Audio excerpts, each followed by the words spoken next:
Baru-baru ini istri Anang Hermansyah ini mendapatkan pujian dari warganet yang mengikuti akun Instagram pribadinya, @asyanti_ash.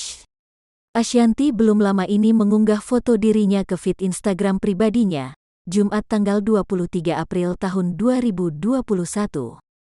Dalam foto tersebut Asyanti nampak cantik dengan balutan pakaian tertutup berwarna putih. Ditambah lagi dalam foto itu Asyanti gunakan hijab yang senada dengan warna bajunya.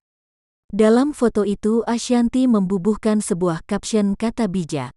Bismillah, kuat, sehat, hanya Allah yang mampu menguatkan dan menjaga kita dari segala cobaan, tulis @asyanti_ash.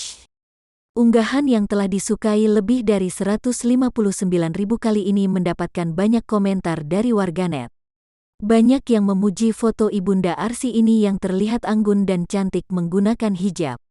Bahkan ada yang mengatakan aura kecantikannya semakin keluar saat mengenakan hijab.